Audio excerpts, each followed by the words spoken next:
Ada banyak penemuan yang ditemukan oleh manusia modern saat ini. Di balik setiap penemuan misterius, selalu ada kisah yang tersembunyi. Pada hari ini, kita akan menelusuri jejak peninggalan yang penuh dengan teka-teki.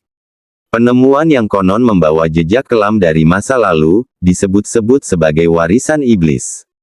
Apa sebenarnya yang membuatnya begitu menyeramkan dan tak terpecahkan? Dalam video kali ini, kita akan membahas tentang temuan misterius yang dipercaya sebagai peninggalan iblis. Assalamualaikum warahmatullahi wabarakatuh. Bismillahirrahmanirrahim. Sahabat yang dirahmati Allah. Semoga kalian semua dalam keadaan sehat dan lafiat. Amin. Ya Rabbal Alamin. Yang pertama, peta Piri Reis. Pada tahun 1929, Khalil Adam menemukan sebuah peta misterius di bawah tanah istana. Peta tersebut dibuat oleh seorang laksamana Ottoman abad ke-16 bernama Piri Reis, yang juga dikenal sebagai ahli navigasi, geografi, dan kartografer.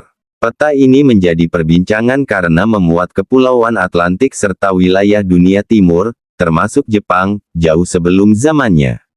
Yang menarik adalah, peta Piri Reis ini juga menggambarkan benua Antartika. Meski benua tersebut baru ditemukan oleh James Cook pada tahun 1773. Sekitar 260 tahun kemudian. Hal ini memunculkan keheranan di kalangan ilmuwan mengenai bagaimana Piri Reis bisa membuat peta dengan begitu detail dan akurat. Di masa ketika pengetahuan tentang ilmu geografi sangatlah terbatas. Beberapa teori beredar tentang keakuratan peta tersebut termasuk pandangan dari Erik von Daniken yang mengira Piri Reis mengatakan bahwa keakuratan peta tersebut sangatlah terbatas. Bahwa Pirares mungkin dibantu kekuatan luar angkasa atau alien untuk menggambar peta tersebut. Meski spekulasi ini sulit dibuktikan, fakta bahwa Pirares belum pernah berlayar ke Atlantik tetap menambah misteri peta ini. Pirares akhirnya dihukum mati pada tahun 1554 karena konflik dengan Gubernur Basra. Walau berakhir dengan tragis, kontribusi Pirares pada ilmu geografi tetaplah diakui. Dan namanya diabadikan dalam banyak kapal Turki sebagai penghormatan atas jasanya. Yang kedua adalah Gua Longyu. Gua Longyu adalah serangkaian gua kuno di Bukit Phoenix dekat desa Siambekun. Yang ditemukan pada tahun 1992, situs ini mencakup sekitar 24 gua besar. Diperkirakan dipahat pada masa dinasti Qin pada tahun 212 sebelum Masehi. Dan dianggap sebagai keajaiban dunia ke-9 oleh masyarakat Tiongkok. Keberadaan gua-gua ini menimbulkan banyak pertanyaan tentang metode pembuatan yang digunakan. Mengingat zaman itu tidak memiliki alat berat seperti saat itu. Setiap gua di situs Longyu memiliki luas lebih dari 1000 meter persegi. Dan tinggi mencapai 30 meter, dengan total area gua yang mencakup lebih dari 30.000 meter persegi. Uniknya, gua-gua ini tidak saling terhubung dan terpisah tanpa lorong atau terowongan. Berbeda dari gua-gua lainnya, keakuratan pemahatan serta ukuran besar gua semakin menambahkan keuntungan. Yang menambah misteri cara pembuatannya pada masa lalu. Di dinding-dinding gua ditemukan pula ukiran rapi yang diyakini memiliki arti khusus. Pola ini mirip dengan peralatan tembikar dari abad ke-500 hingga 800 sebelum Masehi.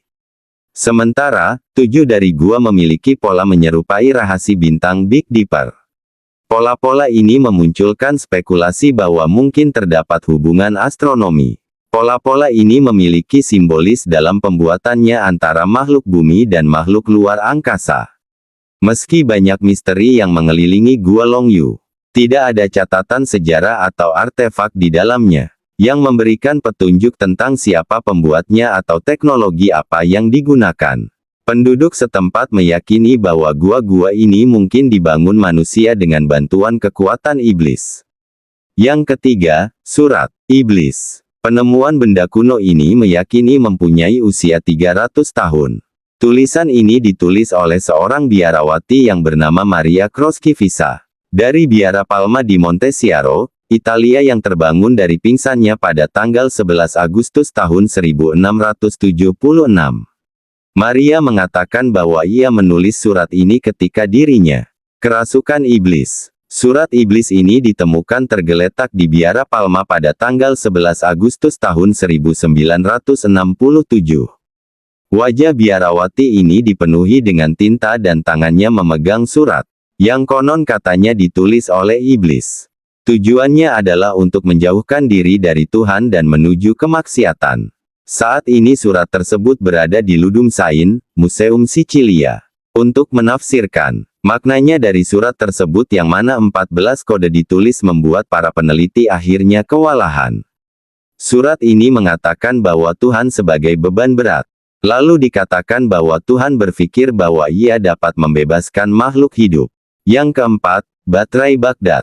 Baterai Baghdad merupakan sebuah guci keramik yang ditemukan di dekat Baghdad di Irak. Letak perbedaan dengan guci. Guci yang lainnya adalah adanya batang logam dan sebuah tabung yang ditemukan bersamaan. Diperkirakan bahwa alat ini dipakai untuk melapisi benda perak dan emas.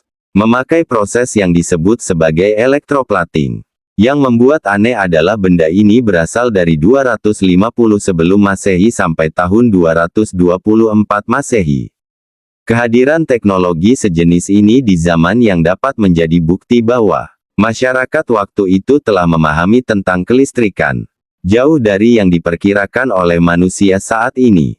Penjelasan lainnya adalah penemuan benda kuno ini dipakai sebagai wadah gulungan suci. Yang kelima, Kodeks Gigas atau Kitab Iblis. Kodeks Gigas atau dikenal sebagai Kitab Setan, adalah kitab yang dikenal sebagai Kitab Iblis. Kodeks Gigas adalah kitab yang dikenal sebagai Kitab Setan. Kodeks Gigas adalah kitab yang dikenal sebagai Kitab Iblis.